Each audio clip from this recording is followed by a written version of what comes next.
Attention attention attention, জয় জয়ের নতুন একটা ব্লগে তোমাদের সবাইকে চলে এসেছি সুন্দরবন ট্রিপ ডে 2 নিয়ে। আগের ব্লগে তোমরা আমার পরিবারের সাথে ঘোরাঘুরিটাই বেশি দেখেছিলে, এই ব্লগে দেখবে জয়দের ফ্যামিলির ঘোরাঘুরি। ভাবছো তো সবাই একসাথেই যাচ্ছে, তাও এত এক্সাইটেড কেন? অ্যাকচুয়ালি এরা কেউই জানতো না যে জয়রাও এই ট্রিপে যাবে, কারণ কি ওরা প্রথম থেকেই বলেছিল ওরা যাবে না, কিন্তু সবাই একসাথে সবাইকে স্টেশনে দেখে খুবই আনন্দিত। এই যে ওদের বোটের নাম আগের দিনই আমি মেনশন করেছিলাম, তুফান। ওরা বোটে পৌঁছে গেছে, এবার একে একে বোটে উঠে যাচ্ছে আর যে যা সিট নিয়ে নিচ্ছে। হ্যাঁ, এই ব্লগে কিন্তু আমি ওদের বোটটাও তোমাদের ঘুরিয়ে দেখাবো, জয় ঠিক তোমাদের জন্য ভিডিও করে রেখেছে। চলো চট করে তাহলে তুফানের একটা রুম, আরে না না রুম না, বোট ট্যুর হয়ে যাক।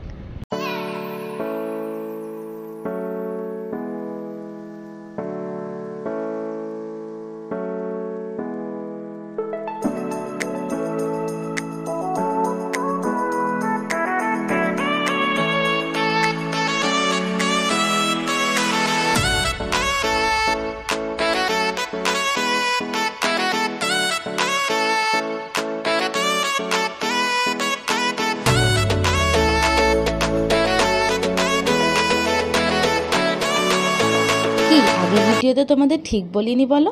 দুটো ট্রাভেল এজেন্সি, সব কিছুই অলমোস্ট সেম, আর এদের খাবার দাবার সবার তো অতুলনীয়।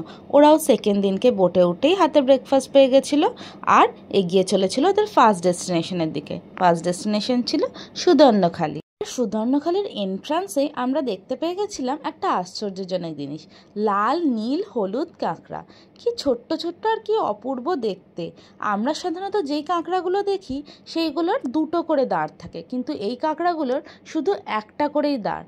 চলো আরও অনেক রকমের আশ্চর্যজনক জিনিস ক্যামেরাবন্দি করতে আর চোখে সাক্ষী রাখতে এগিয়ে যাই সুদর্ণখালির ভেতরে। এখানে আমরা দেখেছিলাম নানা জানা অজানা গাছ। সুন্দরবন মানেই চারিদিকে ম্যানগ্রোভ ফরেস্ট, আর তার সাথে সাথে আরও জানা অজানা গাছে ভর্তি। আমাদের গাইড প্রত্যেকটা গাছের বিষয়, হিস্ট্রি অ্যান্ড এভরিথিং খুব ক্লিয়ারলি ভালো করে বোঝাচ্ছিল। তাছাড়াও প্রত্যেকটা গাছের সামনে বোর্ডে লেখা ছিল যে এই গাছটা কী কারণে ইউজ হয়, এই গাছটা কীভাবে এসছে এবং তার পেছনে কি কি রহস্য লুকিয়ে আছে। জানো তো, আমাদের এখানে একটা গাছ দেখেছিল, সেই গাছের আঠা চোখে লাগলে চোখ একদম নষ্ট হয়ে যায়। চলো, অনেক গাছপালা তো দেখলাম, এবার রোদের মধ্যে একটু ডাব খাওয়া যাক। তাই সবাই হাতে একটা করে ডাব তুলে নিয়েছে আর ঠান্ডা ডাবের জল খেয়ে শরীরটা ঠান্ডা করে নিচ্ছে। ও মা, ডাব খেয়ে আস্তে আস্তেই দেখি আমাদের স্ন্যাক্স রেডি, আমুদি মাছ ফ্রাই। চটপট এক একজন হাতে তুলে নিয়ে আর খাওয়া দাওয়া শুরু করে দিই। এর ভিডিওতেও বলেছি, সুন্দরবন ট্রিপ মানে প্রকৃতি তোমাকে কোলের কাছে আগলে রাখবে, আর এই সব ট্রাভেল এজেন্সিরা সুস্বাদু খাবার খাইয়ে তোমাদের মন প্রাণ ভরিয়ে দেবে। তো চলো, এই সব বলতে বলতে আমরা চলে গেছি আমাদের নেক্সট ডেস্টিনেশনে।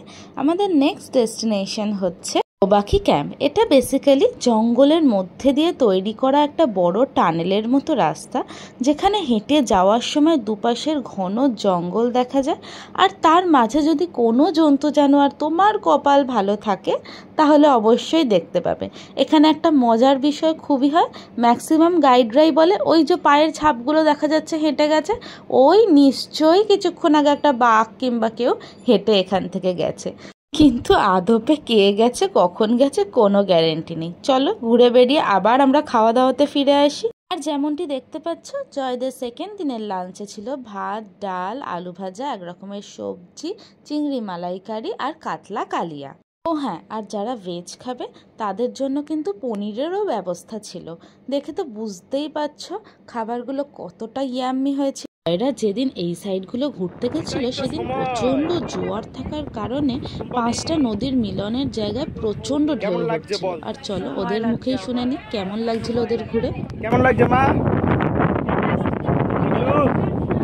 মাথা ঘুরছে। পদ্মাদা পূজা দি কেমন লাগছে বাবা? কেমন লাগছে? খুব সুন্দর লাগছে। সন্তুদা কেমন লাগছে বলো? খুব ভালো। আমি ব্যালেন্স মেপে মেপে চলছি, মিডিলে বসেছি যেন কেউ এদিকেও না যায় এদিকেও না যায়। আপাতত আমরা ভালোই লাগছে।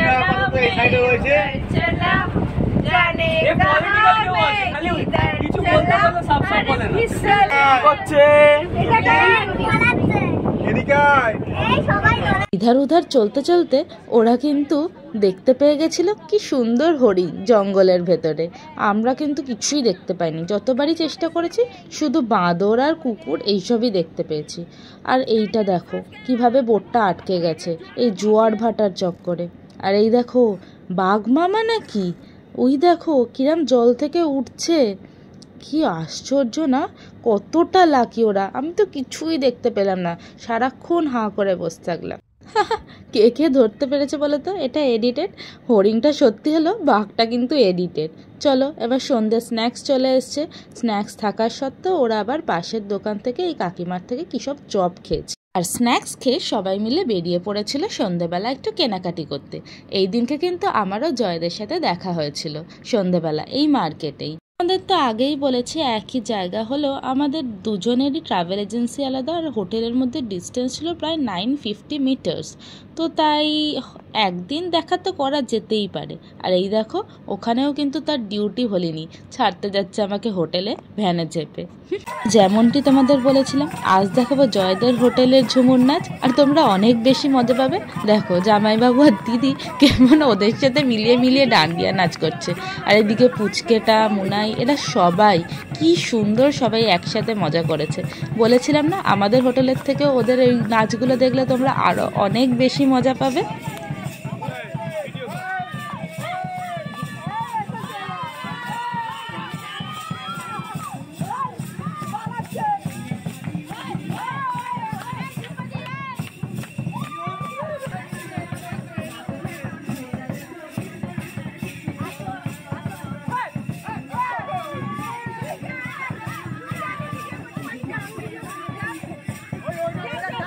গুলোই হচ্ছে অনেকজন একসাথে থাকার উপরি পাওনা। আর এইসব শেষ হওয়ার পরও মজা শেষ হয়নি, এনারা শুরু করেছে উনো খেলা আর তার সাথে প্রচুর নাচ গান।